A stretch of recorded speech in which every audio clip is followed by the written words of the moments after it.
All right, well, good morning. How you going? Yeah, how's the rest of you? You're good too, yeah. My name's Brendan. I'm one of the teaching pastors here, and I turned 36 in the last week, and as my 36-year-old present, I dislocated my knee playing basketball, so that's my... The name of the injury is playing basketball over 36, and so I've done some damage. But my resident physio Ari Wilson, who was on keyboard before, she's going to see me through to health. Thank you, Ari. Yes, this is week 2 of the series, Cost of Living. Pastor Jono shared last week about that and kind of walked through the invitations, 3 of them in fact. If you didn't listen to that message, please go back, find it on YouTube, listen to it at 1.5 speed, and Jono really races through, but he laid out the invitations that Jesus gives us and what the cost involved are. And but since inevitably some of you have come here today thinking that this was going to actually be a cost of living message and it would actually help you with the skyrocketing situation that we have in Australia, I thought I'd just give a couple cost of living tips. These are mine, and I think they can help you out today. Number 1, visit your parents during dinner time. I have 3 children. We go and visit parents during. All 5 of us, get fed. That's a great one. I think the reverse could be true. I think as you're getting older, go visit your kids during dinner time, and I don't think the equation works that way quite the same. But I mean, you could give it a shot. Number 2, if you're ever going to a cafe getting coffee, you've got to tell your children that the baby Chino machine is broken. That's an important one. The other one actually is very important. If there's ever an ice cream truck around and it's dinging the bell, you tell your kids that actually means he's run out of ice cream. So my eldest son Jude believed that for a while, actually, that was the case, and I'm trying to keep that going. Lastly, a serious one, follow Legacy Road on any of the socials. They're a ministry from within this church, but Ash and Karen, are they here today? No. They're here tonight. They run a great ministry about financial health and how you can keep your finances in a great place. Ash is kind of like a combination between a Dave Ramsey and Harvey Specter from Suits. I mean, I think that's, or maybe Lewis Litt. I'm not sure. It could be one of those two. I'll let him decide who he wants to be. But yeah, I have one story today to wrap this message around. It's one passage. It comes from the Gospel of Luke, which is one of the accounts of the life of Jesus. And Luke shares a story that Jesus is telling to a group of his followers and people that are following Jesus around. It's a very famous story. And I'm going to wrap everything that I have to say about the cost of living around this one story. So there's only one thing you have to remember. It comes from the 15th chapter. So later this week, I'm sure you'll want to follow up. But let's read it through it together. I'll stop throughout as I read it and just point out some things so that we really understand what's going on. Is that cool? Is it cool for the rest of you? We'll see. There was a man who had 2 sons. Everyone say 2 sons. The younger one said to his father, "Father, give me my share of the estate." So he divided his property between them. All right, let's pause here. So it's really important when we come to the Bible and we read these stories that we try to understand them as best we can, how the audience at the time would have understood them. And there tends to be nuances and elements of history and culture that get lost. I mean, we're a few thousand years later. We're an entirely different culture. We're a few languages away from this, from what they would have been speaking about at the time. But, we're able to go back in time a little bit and try to understand this. So whenever the father would die, his estate would be divided between his sons. Sorry, patriarchal at the time, that's kind of how it was. And fairly or not, well actually I'd say unfairly because I'm not the firstborn son of my family, the oldest son would get double, right? So the oldest son would get 2 times what the other sons would get. So by the time the inheritance comes down to Jono, it's dwindled a long way down. This could only be done though, and this was done when the father died. So by this son coming to his dad and saying, divide the estate, I want my inheritance, I want what's owed to me now, it's his way of saying to his dad, I'm ready for you to die. I'm done with you. You're as good as dead to me. Give me what's mine now. And if you think a little bit more about this, the father, in order to come good on this request, because he divides his property between them, in order to come good on this, he'd have to sell 1/3, because 2/3 were going to be reserved for the older son. So 1/3, he at this point, your wealth wasn't as liquid maybe as it is today. His liquidity was all wrapped up in land and livestock, likely. And so he would have had to sell off his land and sell off his livestock at this point in order to meet that request. Now, the word, what's really interesting here is that the word property there, in Greek, actually, if you go to the scripture, is the word bios. Everyone say bios. Bios, like think of biology, the study of life. It actually says that he divided his life between them. Why was it so significant? Because the land of a man at this time was his life. It was his ability to generate wealth. It was his identity was wrapped up in his land. And so in doing so, in accommodating this request, the father had to divide up and take from his life, literally tear his life apart in order to accommodate the request. And everyone listening to the story would have been absolutely appalled at the son here. They probably would have been even more appalled at the father. Doesn't this father know what he should be doing to his son right now? His son is the height of disrespect and rudeness. Comes to his dad and says this, I have 3 sons. I dare say if one of my kids comes up and says, Dad, it's time for you to die, I want my inheritance, I'm not responding like this. There's no way. But this dad divides his property. He says, okay, so be it. Tear my life apart. I'll give it to you now. The people listening would have been absolutely gobsmacked by the father in this story. Let's read on. Let me go over to this screen, actually. Not long after that, the younger son got together all he had. He set off for a distant country and there squandered his wealth in wild living. After he had spent everything, there was a severe famine in the whole country and he began to be in need.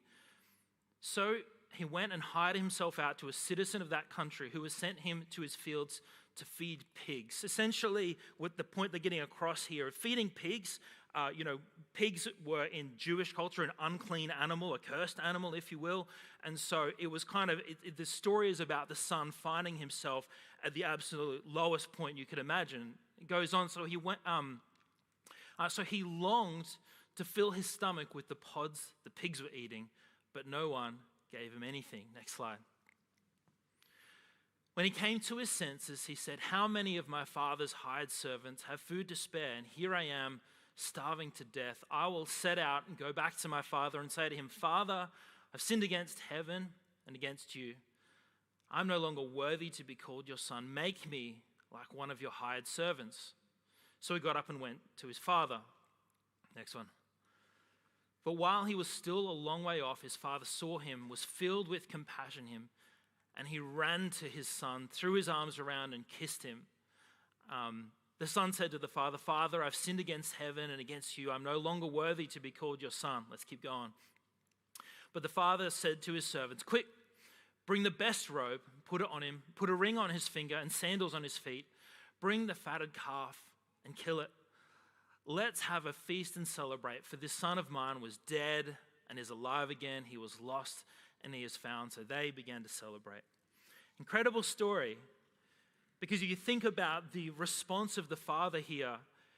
If you thought the actions of the son were surprising, if you thought the first response of the father was that he would literally tear his wealth apart to accommodate his whiny brat of a son, and then you would think, once again, when you're listening to this, that the son comes running, in a distance. You could imagine the response of the father, right? Arms folded, foot tapping, this better be good. If this is not a lot of groveling and sniffling, and I'm sorry, Dad, and I'm the worst son in history, then there is no way that he is coming back in here. And the audience would have expected a violent outcome here. Actually, that the father would have violently cast his son out. But we see this incredible picture of the father. You see, the son in this story gives us a wonderful demonstration of really the human condition.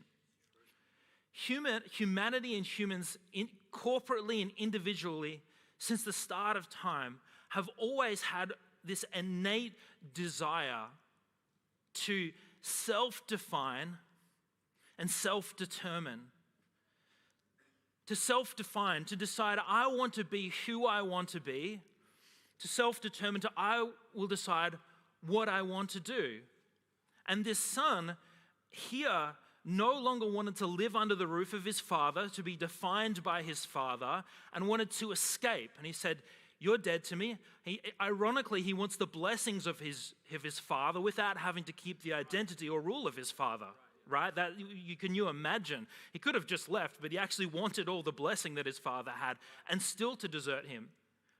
In the Christian story, even at the beginning of the Bible, we have this story of Adam and Eve. It's quite famous. If you're not a church person here, you've probably even you surely have heard of Adam and Eve. And the very first fracturing of God and man, because God and man were dwelling in the garden together. And the first fracturing was when God had given them dominion, had given them rule, he'd given them order, had given them, who they are. He had defined and he determined what they were to do.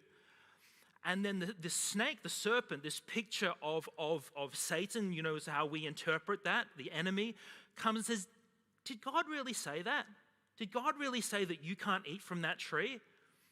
And the desire of Adam and Eve was to depart, was to rebel, was to define good and evil for themselves, right? You will be wise in your own eyes, it says. You will be able to decide. And from then on, all throughout history, it seems, and it comes in waves because it comes differently in every generation, the way that this is played out on a world and cultural scale. But humans have always wanted to break free, to decide, I will decide who I want to be. I will decide how I want to live. I will decide my identity, and I will decide my morality, right? I will decide who I am and how I'm going to live my life. And nothing will get in the way. Not culture, especially not religion, not biology, not anything can get in front of the human desire to break free and decide that I will decide for myself. I will be a God unto myself. I love this quote. It says that all sin starts from the assumption that my false self, the self that exists only in my egocentric desires, is what? The fundamental reality of life around which everything else in the universe is ordered. Very concise way of putting the human condition and how all sin starts from this place where we will not go to God in surrender. We want to break free, to self-define and self-determine. But there are three things that happen when you do that. And I want to list them out quickly here. We saw this happen to the son in the story. When I break free, number one, I am left to rely on myself. You say, okay, straightforward point, Brendan, could have guessed that. This is kind of an interesting idea because many people, John, I shared this a bit last week, many people who are the bastions of this belief and who are at the forefront of society, who are sharing that you must break free, you must go be yourself, live your own truth, be who you want to be, don't let anyone and anything hold you back, you decide for yourself, tend to be those who are in positions of power, influence, and fame. They're our musicians, our influencers, and what they have at their disposal is a great amount of resource. They're good looking, they seem to do well with wealth, they have a lot of social capital, and they have many, many resources at their disposal in order to live independent of anything. And often all we ever see of their life is this picture anyway, right? We're not actually seeing a reality. We're seeing a picture of their life that is portrayed of like, oh, I get to live in this bliss-defining life for myself. But when we're left purely to ourselves, man, once he makes himself God, or woman, once they make themselves God, discover very quickly that they are not. And when we're left to our own small pool of resources, what then becomes when life is not what I wanted it to be? What then becomes of my frailty when I look at myself and go, you know what, actually, I don't think I'm all I'm cracked up to be. What happens when I look at my mistakes, my inabilities, my inability to achieve the things I wanted to achieve? We have nowhere to go beyond that. What about the issues that I have? What about the tragedies that before? What about the things that happened to me? Not everything is even caused by ourselves. But once I'm in this situation where all I have is myself to rely on, quickly we become without any ability to overcome. We're purely left to our own pool of resources. Number two, not only am I left to rely on myself, my purpose becomes about pleasure and ambition. The things that I do in life become about building my own kingdom. But what happens, once again, when those things don't turn out how I wanted them to be? What happens when my kingdom isn't great? And not only that, what does this view make of every element of my life? What does that make of, say, of my marriage? My marriage and, say, my spouse becomes a means to my own end. They become a mechanism for my pleasure, for building my kingdom. What does it make of parenting? Children can become a means for actually my self-reflection in life. They become a reflection of who I am.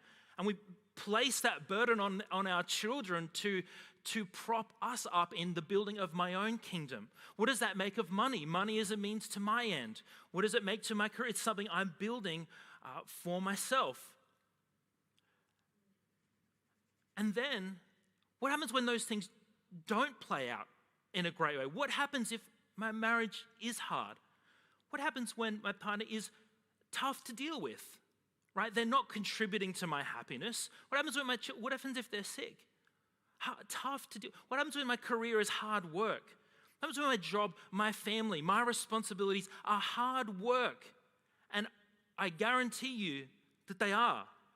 All of those things are hard work. They look great to the influencer, who's putting their life out there. Oh, me and my husband and this, or we're just having the best time. We travel the world, and then there's a month later, my husband and I are divorced. Our marriage was actually built on lies and shams. And, you see it play out, actually. If you watch long enough, you do see it. But at first glance, this doesn't seem to happen. But when I break free, I'm left to rely on myself with nothing more. My purpose becomes about building my own kingdom. And thirdly, I have no solid identity. Like a person sitting on the branch of a tree, we cut that branch off and the branch falls.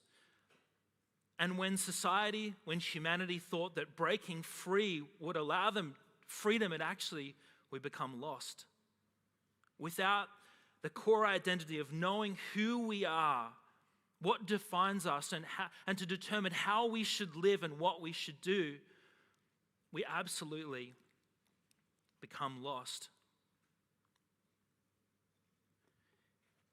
You see, the Christian message is the antithesis to everything that seems to be what the world desires and what the core of humanity and the human condition desires.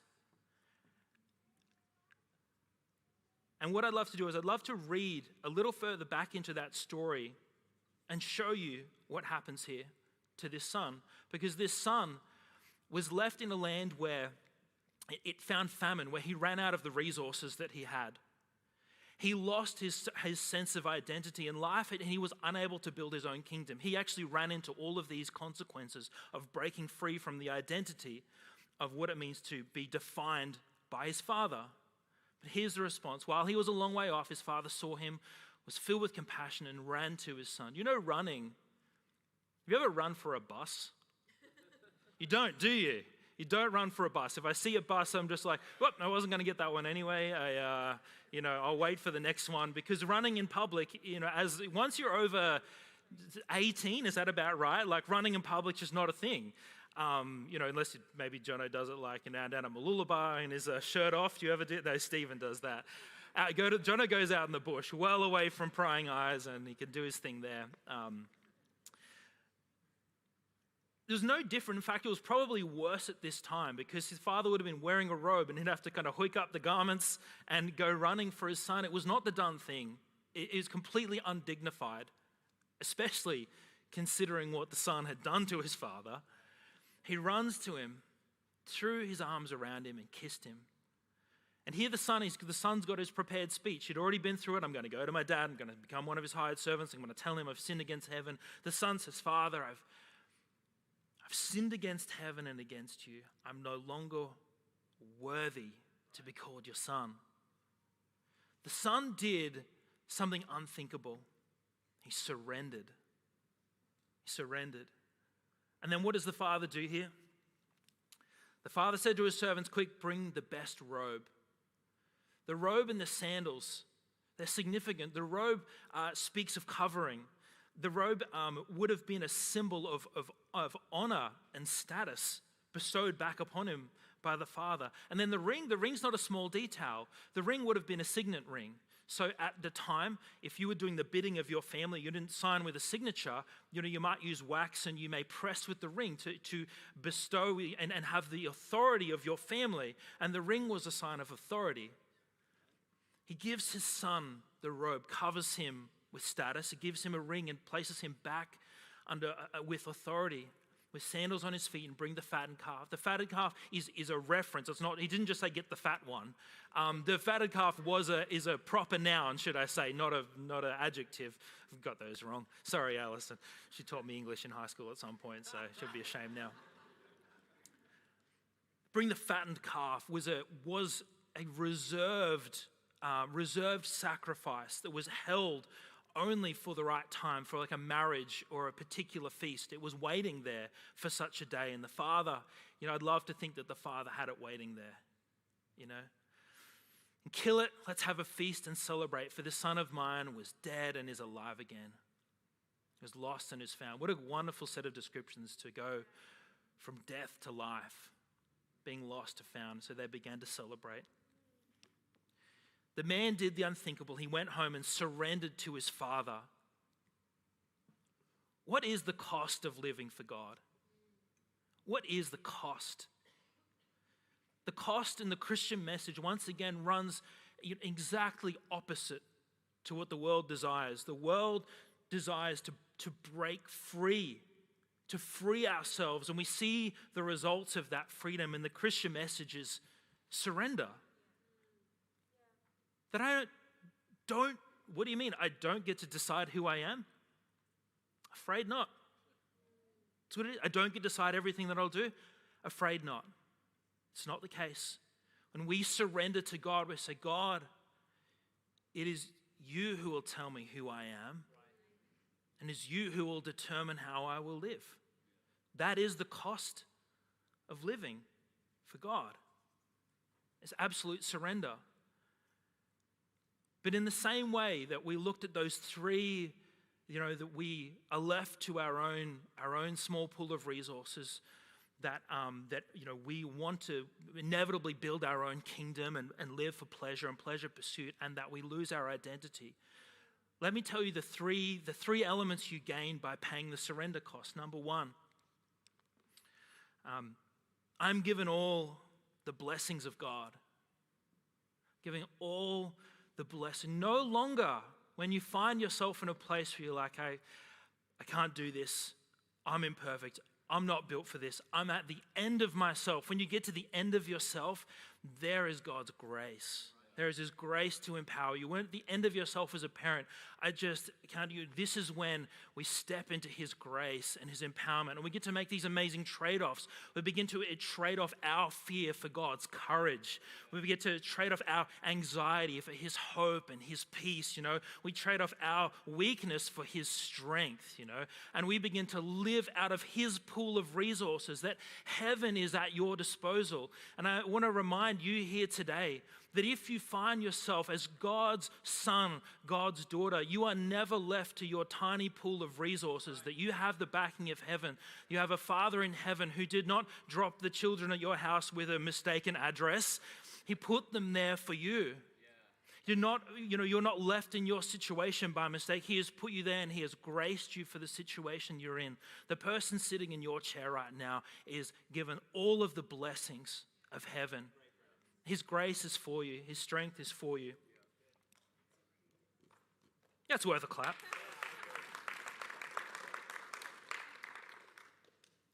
I mean, what does that do for our shortcomings?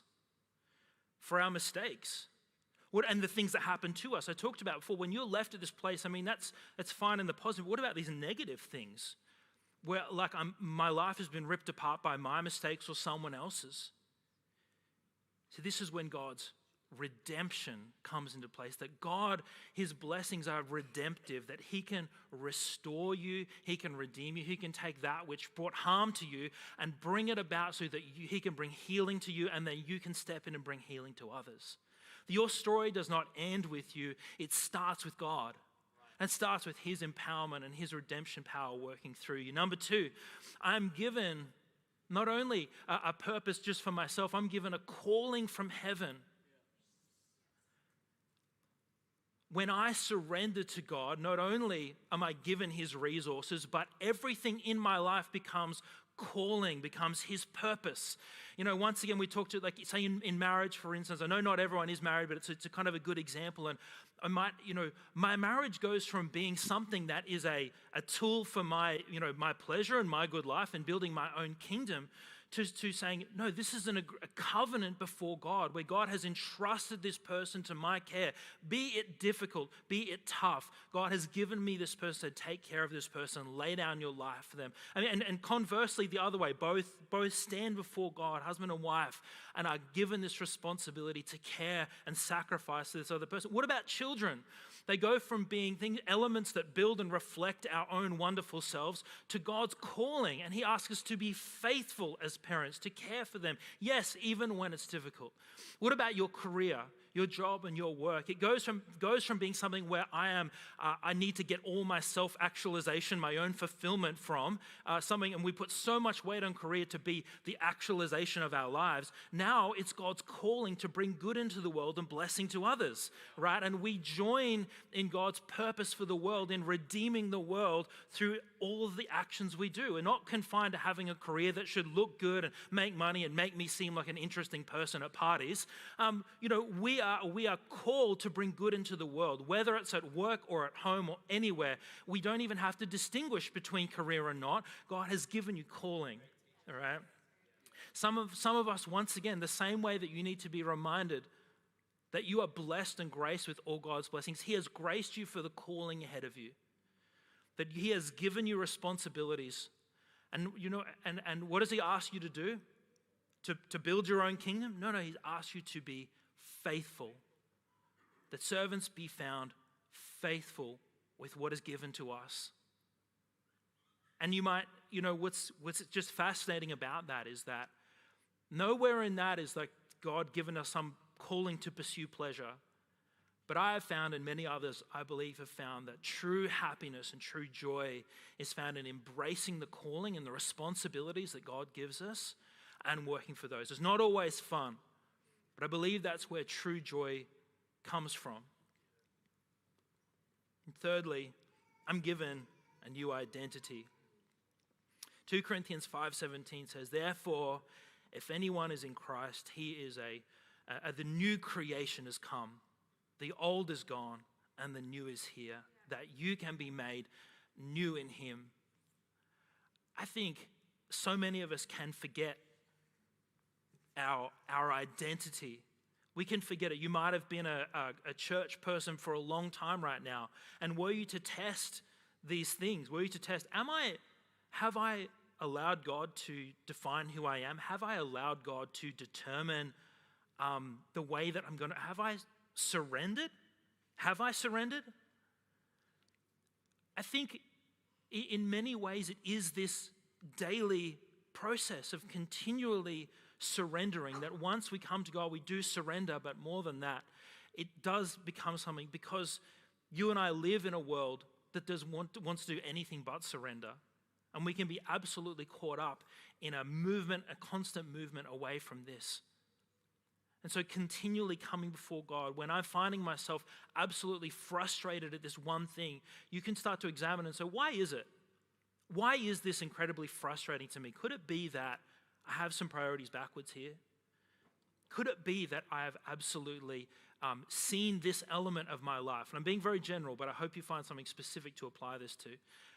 Is it I have seen this part of my life as something that's supposed to be building me, building my kingdom? And allow God to flip that as you surrender and say, God, this is something you've called me to, you've graced me for, and I'm responsible for it. It's not going to say make it incredibly easy and wonderful or anything like that, but I do believe it is the only way to find true joy and fulfillment in life. All right, let me just close with this one point about what it really means to surrender. The son had been practicing the speech on his way back to the father. And he said these words, I will ask him to make me one of his hired servants. Interesting that was his approach. It's not the only approach he could have taken, right? He could have come and said, Dad, I want to come home. He could have said, I want to be a slave, like an indentured servant or something like. He could have picked other pathways. But the son, knowing that he needs to come back and find the blessing of the Father again. Like, I've ran out of my own resources. I'm lost out here. I'm absolutely lost. To come home to the Father, his approach is make me one of your hired servants. Why would he choose that approach? You see, in becoming a hired servant, he could actually make some money again in order to pay back the Father. He took that approach because he thought, I'm going to buy my way. I'm going to earn my way. I'm going to pay my way back into my Father's blessing. And the son comes to the Father, and the Father absolutely cuts the son off at the start. The son surrenders, says, no, I'm no longer worthy. He surrenders. And he says, and so what I'm going to do, and the Father says, stop right there. Bring the robe, bring the ring, bring the fatted calf. This my son, he says, my son was dead and is now alive. Who paid the cost of living? The Father. The Father pays. The Son came wanting to pay, but the Father pays. And whatever your situation is in life right now, I just want you to be reminded of this, that as you come to God and come to Him in surrender, it's not a, hey God, I'm going to sort this out. I promise I'm going to sort this out. I'm going to pull my behavior. I'm going to start tithing or giving. I'm going to start doing these things, I'm going to start getting my things right together so that I can access your blessing. God will have none of it. He says, you are blessed. You are my son. You are my daughter. You are reinstated to my family. And I will pay that price. I will have my life ripped apart. Jesus came on the cross and died to pay that price of our sin, of our rebellion, so that at the core our hearts could be transformed. What was dead could become alive. And from that place, we begin to walk into our lives with God's blessings. We begin to walk into our calling, knowing that at the core of it, it wasn't something I earned. It was something that He did, and He paid that cost of living. I pray that today you would be reminded really of the Father in heaven. This story, while the story tends to be called the prodigal son, the story is about the Father. Let me pray. Lord, we just thank you that you give us this wonderful, clear picture. God, and as we see ourselves in this story, maybe it's something we've never come to. We've never come back to the Father, or maybe we've come back to you many times before. Pray for every person listening to this right now, they would understand that you are their Father in heaven who will have none of that earning, that you will reinstate each of us as son or daughter if we come and surrender to you, and that you pay that cost. I pray that each of us would go from here today knowing that we live in and under your blessings, God. We have access to your grace, your mercy, your peace, your strength. and that the calling in the week ahead and the things we have in front of us, so your calling and responsibility for our life, and may each of us be faithful, and may each of us know our identity in you, God, a firm foundation, the rock on which we stand. In Jesus' name, amen. Can we applaud the Lord this morning? Can we applaud Brendan this morning as he limps off stage? That was amazing, mate. We are so blessed to have faithful Bible teachers like yourself who volunteer and give time and make room to speak and unpack amazing scripture like that, mate. Thank you so much. It's super helpful. And I don't know, I was sitting there like going, there is some gold in that. So feel free to obviously jump back on board and have a watch anytime. If you were sitting there going, man, there's someone I know that needs to hear that, you can always invite them back to tonight's service. Brendan will be teaching again. But hey, that concludes today's service. God bless you. Listen, if you're new here, or maybe it's something Brendan said here this morning for you, like hit home for you, and you're like, what do I do with that now? Like, I want to kind of surrender. What do I do with that information? Where do I go from here? Pretty simple. Keep coming back. Practically speaking as well, you can see any of our team, myself, Brennan. You can swing by our Connect Hub at the back of the auditorium anytime. We also have a really amazing course that's kicking off in a couple of weeks called Alpha. And this wrestles with some of the big questions that you might be asking here today. You can sign up for. A lot of our team will walk you through it. We're encouraging every single person in the church to go through Alpha course at least once. Again, you can see our team at the back if you have any questions about that. If you're online, you can ask questions of DMS with any of your questions. We'd love to help you. And of course, if you want to be able to sponsor some kids to go to Awaken, a team are there as well. Heaps for us to do this week. God bless you guys. Have the most wonderful time. Look forward to seeing you next week as we continue our series. Thanks heaps.